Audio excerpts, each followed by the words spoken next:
Se prepara para entender a mente perigosa de criminosos que ficaram famosos no Brasil e viraram roteiro de filmes e livros. Me diga uma coisa, Suzane Richthofen foi considerada psicopata pela junta médica, sim ou não? Qual a verdade?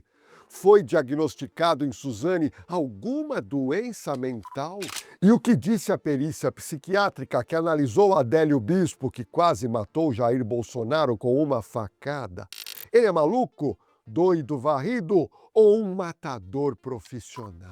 E o maníaco do parque, ele tem problema psiquiátrico? É um psicopata, um pervertido ou simplesmente um tarado e matador de mulheres? O menor de idade Champinha matou o casal de namorados Felipe Café e Liana e ainda abusou da adolescente de 16 anos com mais 2 parceiros. Esse crime chocou o Brasil e até hoje é lembrado em razão da violência praticada pelo menor de idade. A periculosidade de Champinha é tão alta que ele continua preso há 33 anos. Mas qual foi o resultado da perícia médica psiquiátrica que o mantém até hoje no cárcere? E Elise Matsunaga, que matou e esquartejou o marido e atualmente está em liberdade trabalhando com Uber. Foi constatado algum problema mental com Elise? Sim ou não? Elise assassinou o marido por causa de dinheiro ou agiu em estado de violenta emoção? Meu nome é Jorge Lordello e se prepara, pois eu vou te colocar na cena do crime e revelar a mente perversa dos assassinos mais famosos do nosso país. Os exames criminológicos são realizados por uma comissão multidisciplinar, geralmente composto por psiquiatra, psicólogo e assistente social, que analisam o histórico e a conduta de assassinos. Esses exames ajudam o juiz a decidir sobre o pedido de progressão de regime, avaliando as condições psicológicas do condenado. A mente de bandidos conhecidos pelo grande público foi dissecada por psiquiatras e psicólogos. Você vai ter acesso agora aos resultados que esses marginais apresentaram e eu já te garanto. Prepare-se, pois você vai se surpreender com a maldade, brutalidade e a falta de empatia dessa gente muito perigosa. Inicialmente, vamos dissecar os exames psiquiátricos realizados em Francisco de Assis Pereira, o maníaco do parque. Ele é um psicopata, um serial killer ou um doente mental psicótico? O maníaco, segundo os psiquiatras e os psicólogos que tiveram contato com ele, isso não é uma tese minha, é uma tese deles, confirmada pelo Francisco, inclusive. Ele conta que, no fundo, o sonho dele era ser uma mulher.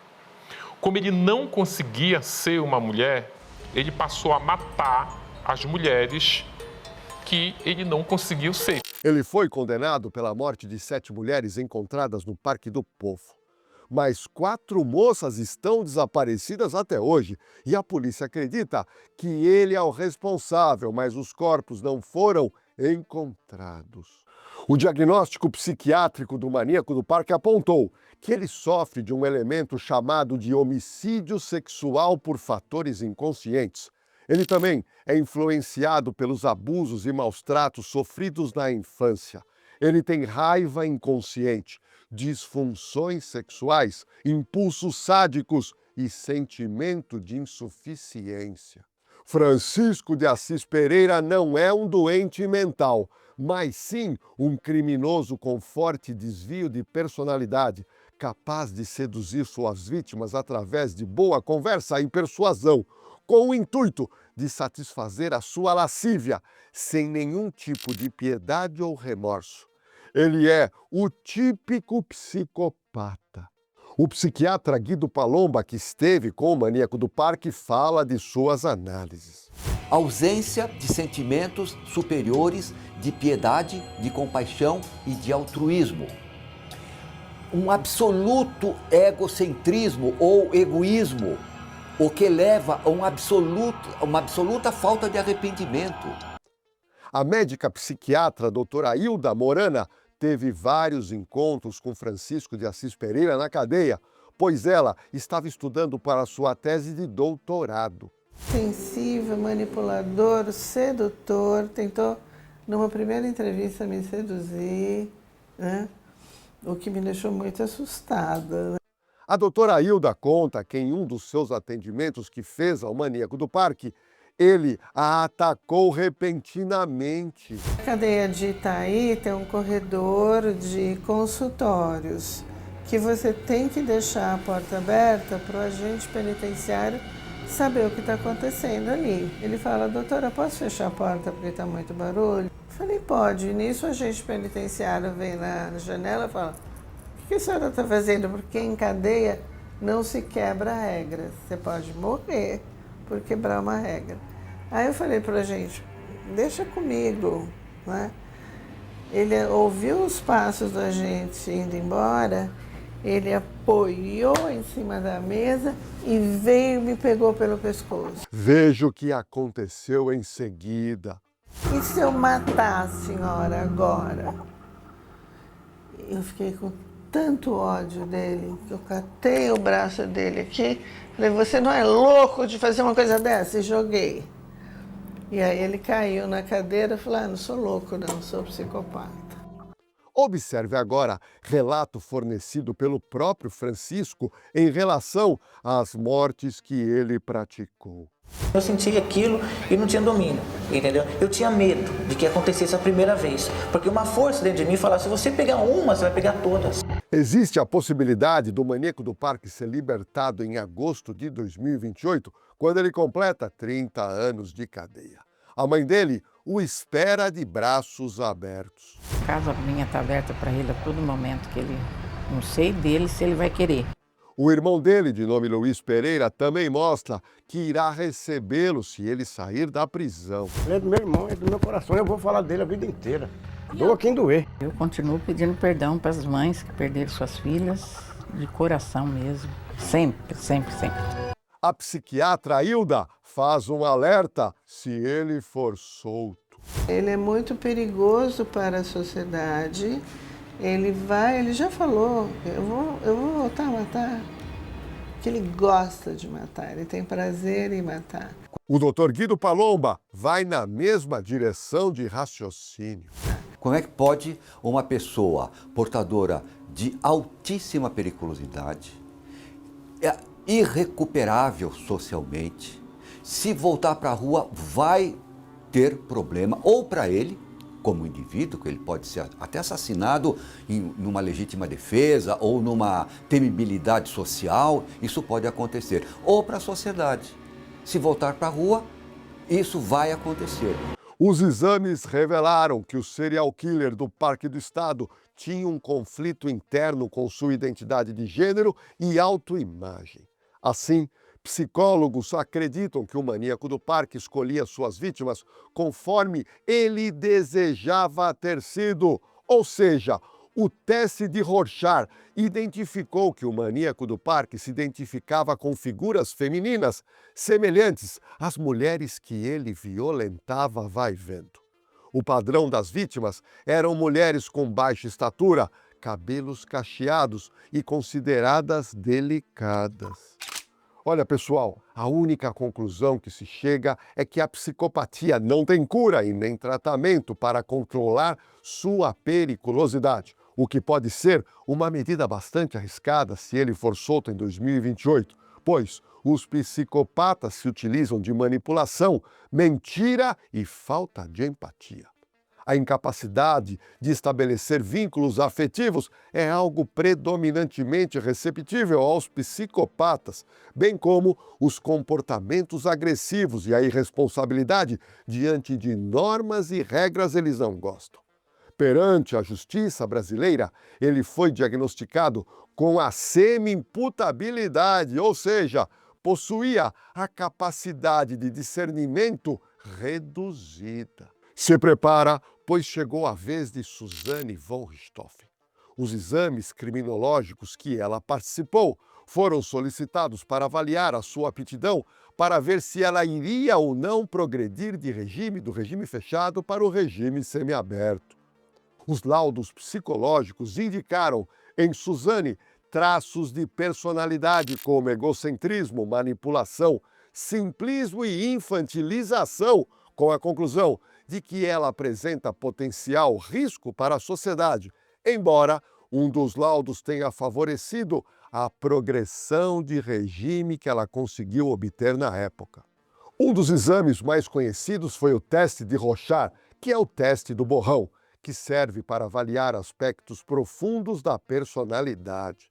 O primeiro laudo produzido em Suzane foi no ano de 2014 e concluiu que Suzane Richthofen não apresentava culpa ou preocupação e era imatura afetivamente, além de ter potencial risco para a sociedade e conduta agressiva camuflada. Depois de alguns anos, ela passou novamente por uma junta médica e, em 2018, vai vendo, o laudo de Suzane apontou características como manipulação, infantilização, agressividade dissimulada, embora tenha sido realmente esse laudo favorável à progressão de pena.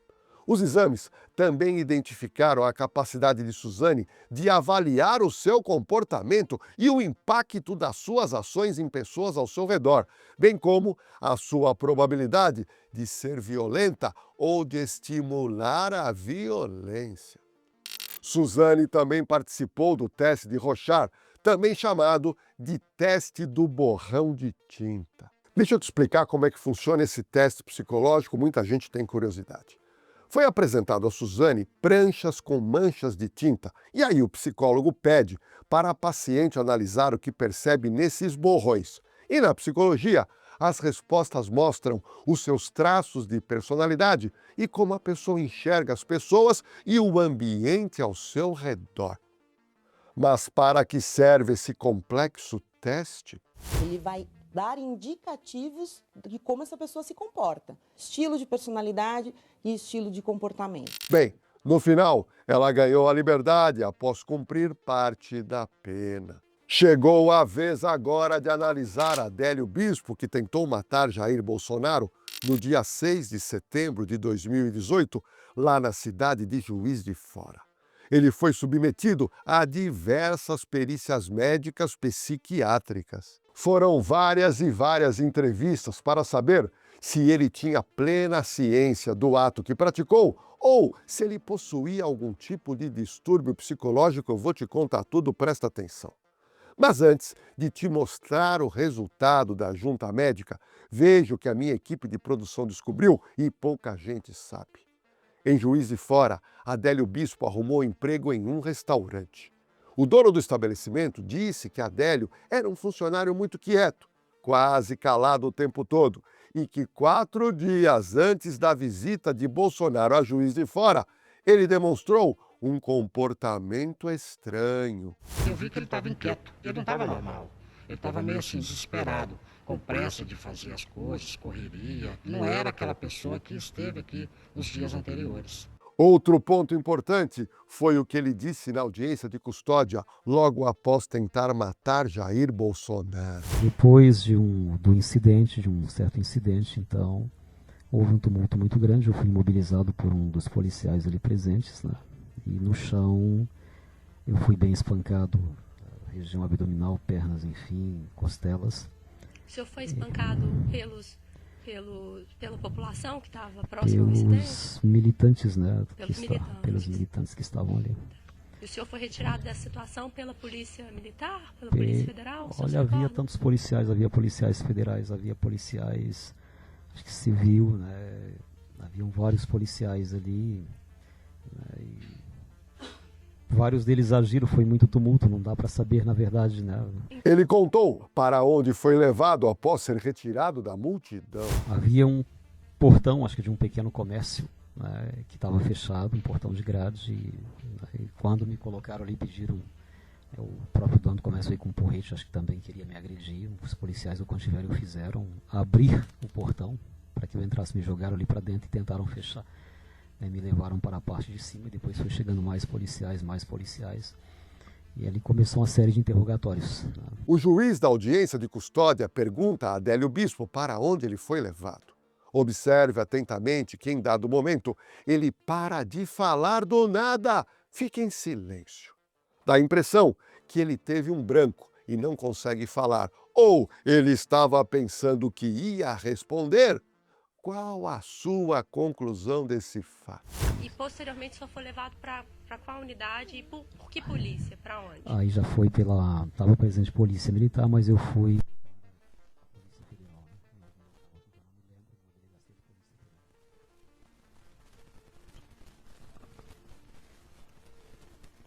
O senhor pode repetir um pouquinho mais? Não? Claro. Eu vou insistir com o senhor nisso, porque se a audiência não ficar gravada, ela não serve aos propósitos. Eu saí dali dentro de uma viatura, só não me lembro se ela era da Federal, que eu não me lembro, né? O camburão já estava aberto, então me jogaram ali dentro. Mas eu fui para a Delegacia de Polícia Federal diretamente. A juíza perguntou se na delegacia ele foi maltratado ou sofreu algum tipo de abuso. Por parte da polícia ali, o senhor sofreu algum maus trato, alguma agressão? O senhor foi torturado? Um outro policial assim, né, bem autoritário, né? Ameaçando na saída da escadaria para entrar no camburão, eu tomei um soco, foi de um policial, mas não lembro quem, eu tomei um soco e caí e pegaram e jogaram no camburão, mas eu não lembro qual foi também, muito tumulto, né? Tá, o senhor foi submetido ao exame de corpo de delito depois Foi disso? feito. Foi? Dentro da Delegacia de Polícia Federal. Adélio falou tudo o que quis sem ser interrompido. Me chamou de bicha, me chamou de viado, disse que ia me colocar numa cela para ser estuprado por um negão. E disse que eu tinha tentado matar os sonhos dele, o presidente dele, né? Coisa dessa natureza. E empurrão para a parede, e pisando, eu estava descalço, pisando com o coturno nos dedos do pé, coisa dessa natureza, né? E muita humilhação verbal. Bem, vamos agora então ao resultado da junta médica que consta no processo e você vai saber agora o que ficou constatado em relação a Adélio Bispo. Veja o que o laudo disse, abre aspas. Permanece com diagnóstico clínico de transtorno delirante persistente, com alucinações de cunho religioso, persecutório e político que se manifestam frequentemente. O Bolsonaro, ele se tentou passar aí por um homem, digamos assim, na linguagem popular, um homem de Deus. Posteriormente o pessoal aqui não achava isso. Aí veio uma revista com um deles ali, quando fala que o Bolsonaro é católico, embora foi batizado no Rio de Jordão, pelo o Everaldo, o pastor Everaldo, ele se infiltrou no meio evangélico. Ele parece que é da igreja do Cid de Rafael, a igreja batista, se dá uma coisa assim. Mas muitos evangélicos acreditavam que ele fosse evangélico. Então ele tentou plantar essa imagem de que fosse evangélico, não era. Ele impostou. Né? Mesmo impostou para tentar se apropriar do voto do meio protestante, que hoje tem em torno de parece que 50 milhões de pessoas. Minha equipe de produção teve acesso a esse laudo que aponta que Adélio acredita insistentemente que alguém pode atacá-la a qualquer momento, que pessoas estão montando uma verdadeira emboscada contra ele, pois existe um complô na mente dele para prejudicá-lo fortemente. Os psiquiatras relataram que ele pensa nisso o tempo todo como se fosse a mais absoluta verdade na mente. E ele diz, com todas as letras, que não se arrependeu da facada. Você se arrepende hoje do que você fez? Não, o doutor Rodrigo dizer que eu me arrependo do fato, não me arrependo. Ao final, a junta psiquiátrica apontou que Adélio apresenta risco à sociedade e não pode ser desinternado. Segundo o laudo pericial, a condição do esfaqueador é agravada pela recusa em receber medicação psicotrópica. Um incidente, um imprevisto que terminou, digamos assim, de forma problemática, discordâncias em certos pontos, correto? Em diferentes pontos, digamos assim, não saberia nem expressar, mas o fato ocorreu, entendeu? Houve um ferimento, correto? Embora pretendíamos pelo menos dar uma resposta, um susto, alguma coisa dessa natureza, entendeu? E foi óbvio, aconteceu. Com base no exame criminológico, a Justiça Federal considerou Adélio Bispo inimputável, o que significa que ele não pode ser punido criminalmente de forma tradicional. Eu, como milhões de pessoas, pelos discursos da pessoa referida, me sinto ameaçado, literalmente. entendeu? Me sinto ameaçado como tantos milhões de pessoas pelos discursos em que o cidadão tem feito. Entendeu? Aquela certeza que cedo ou tarde vai cumprir aquilo que está prometendo tão veementemente pelo país todo contra pessoas como eu, exatamente. Vou te explicar qual foi a decisão da Justiça Federal em relação a Adélio Bispo. Em vez de condenação à prisão, o juiz converteu a prisão preventiva em medida de segurança na modalidade de internação provisória por tempo indeterminado. Ele está atualmente internado na Penitenciária Federal de Campo Grande, um local adaptado para a custódia e tratamento psiquiátrico. Uma multidão ali na porta da Câmara Municipal. Aí começaram a gritar mito, mito, ele subiu em cima de um carro. Aí eu ouvi umas vozes gritando lixo, lixo. Aí eu olhei para trás, tinha um pequeno grupo de pessoas, moças, gritando lixo, enquanto os apoiadores dele gritavam mito, tinha o pessoal gritando lixo. E próximo, bem atrás de mim, tinha um policial militar fardado. Eu falei, pô, eu vou tomar uma rajada na nuca. Então eu já esperava isso, vou tomar uma na nuca aqui. Só que não deu para se aproximar dele. Mas ali você já estava tentando, já estava com a faca, já tentou. Eu pensei, se eu tivesse uma arma de fogo, seria inevitável. A distância era curta para chegar relativamente era muito para chegar com a faca, mas curta demais se tivesse com arma de fogo. Só que aquela coisa, tinha um policial atrás de mim, eu falei, eu vou tomar, estacar, se eu tivesse uma arma, estacasse, se não fosse muito rápido, ele me derrubaria antes.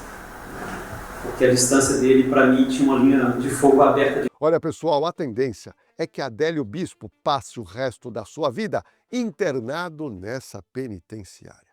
Já a defesa de Adélio insiste em novos exames para saber se as perturbações que sofre amenizaram, cessaram ou não. Eu sei que você deve estar curioso para saber como ficou então o julgamento de Adélio Bispo. Presta atenção.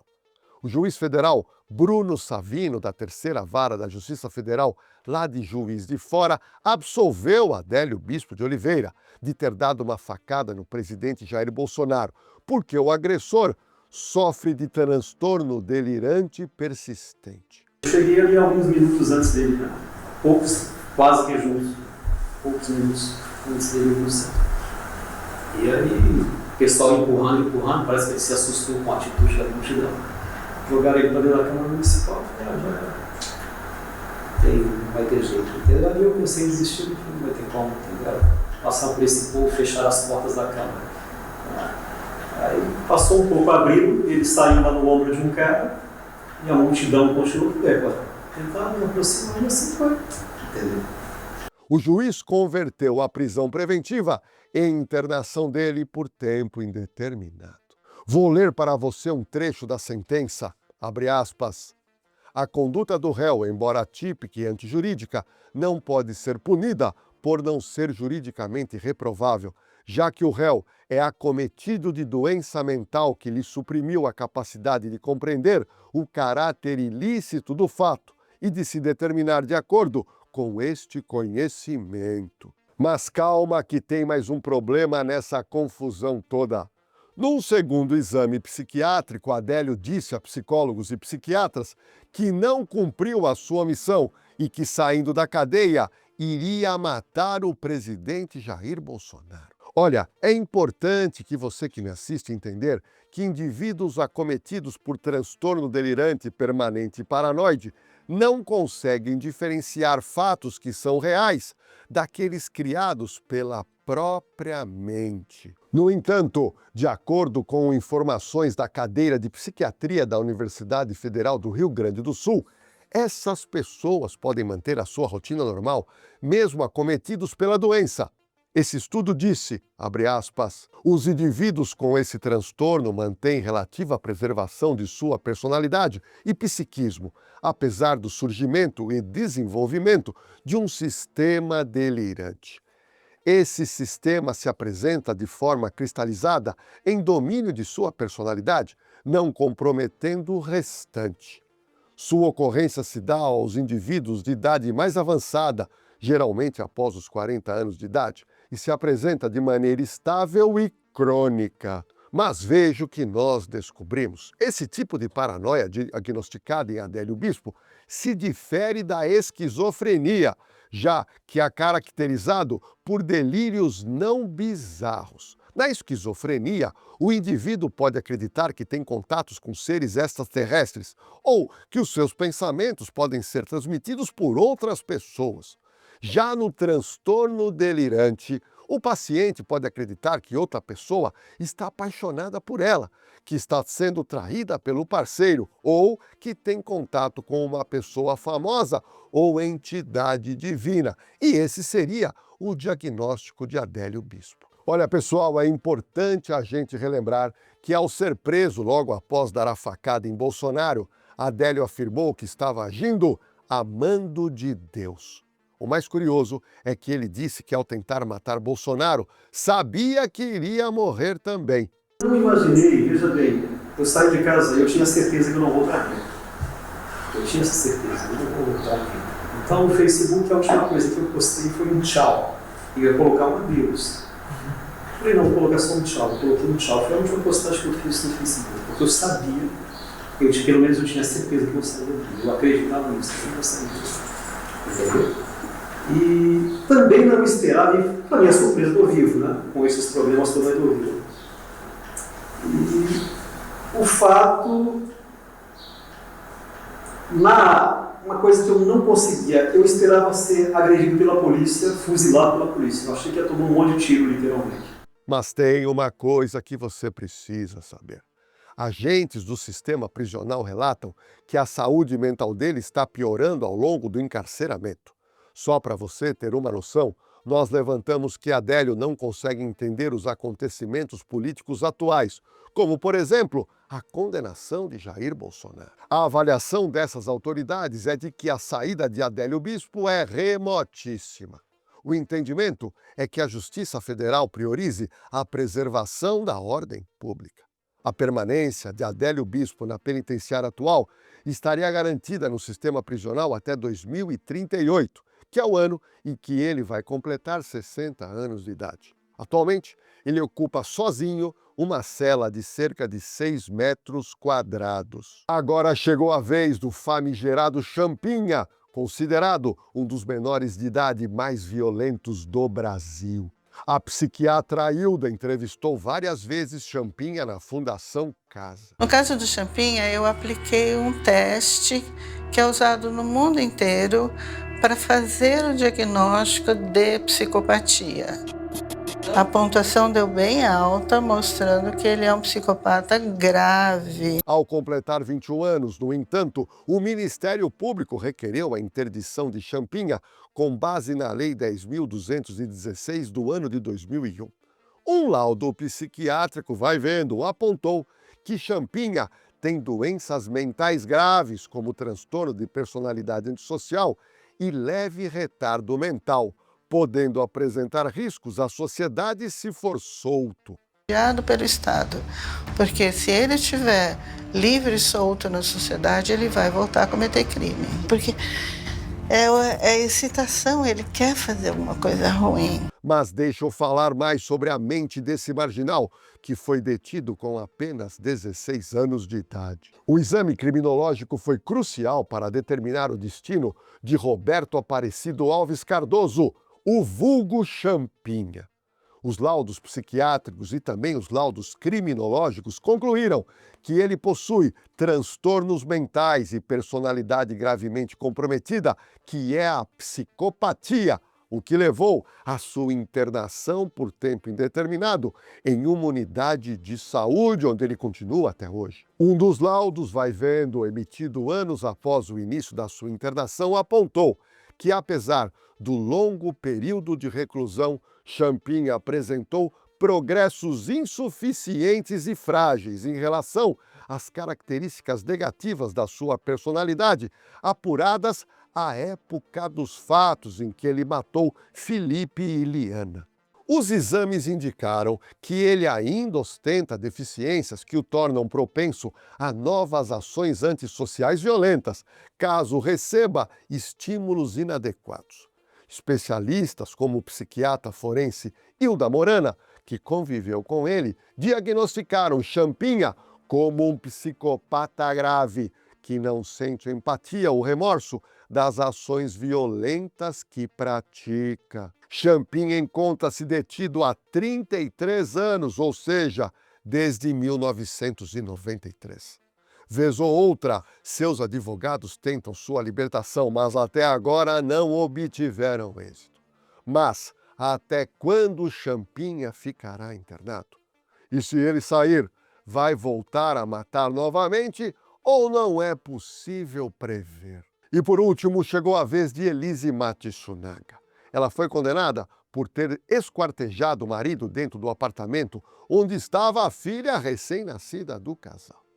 Elise Matsunaga também realizou o teste de Rorschach, que apontou traços de egocentrismo, narcisismo, manipulação e imaturidade emocional, mas não caracterizou ela como sendo psicopata. Mas Elise era uma mulher ciumenta e possessiva ou não?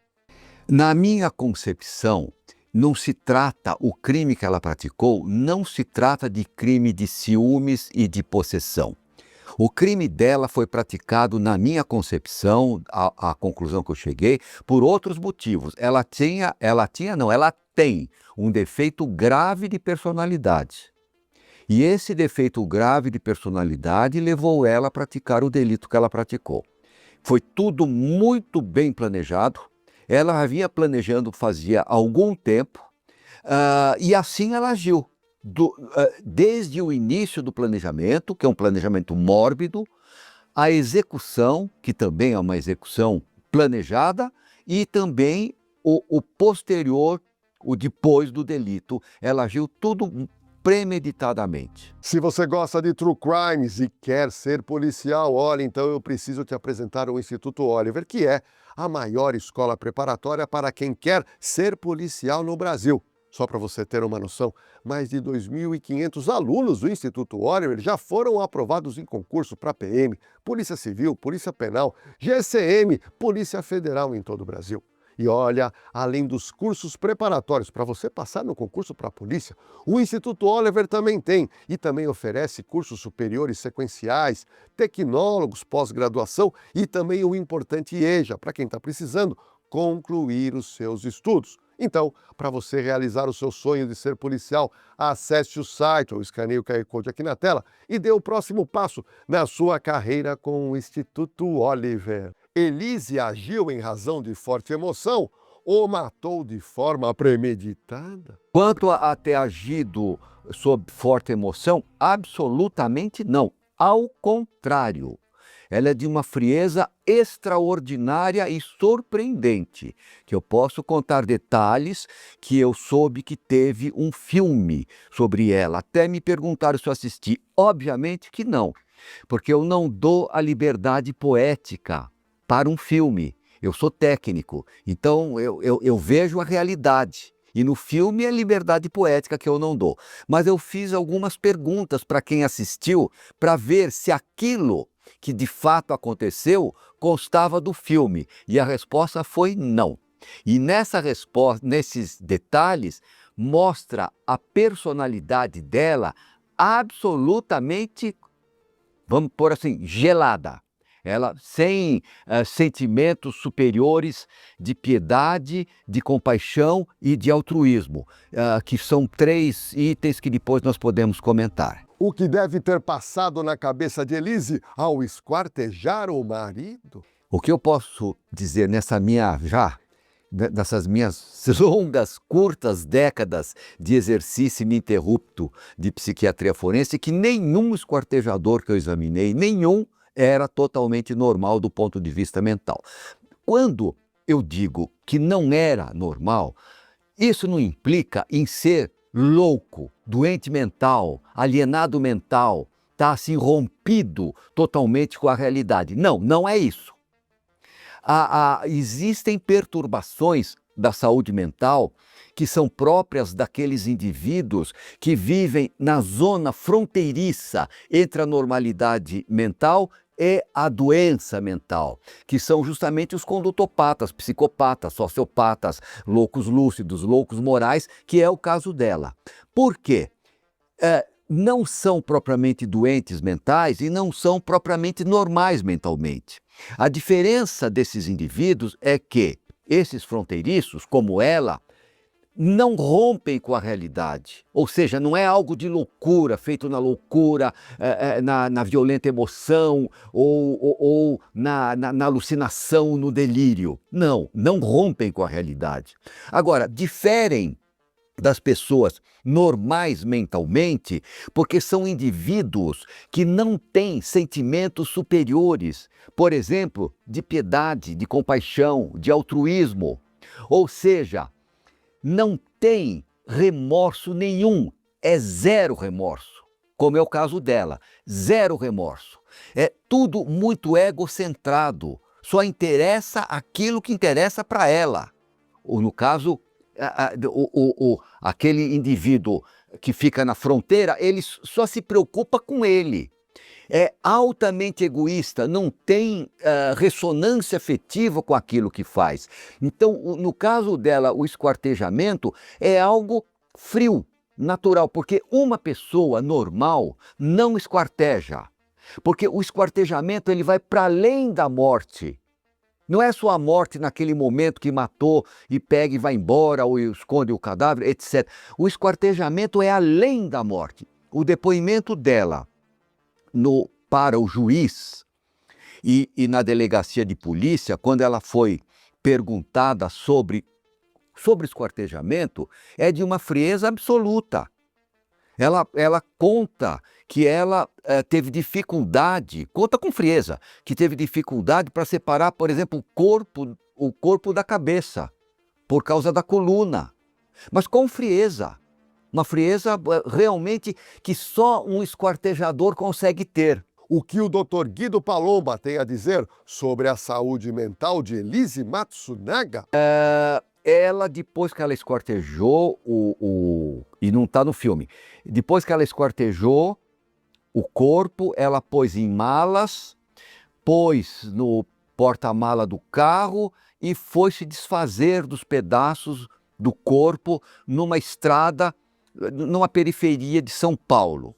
E ela foi pega por um guarda, por um policial militar. Isso também não consta.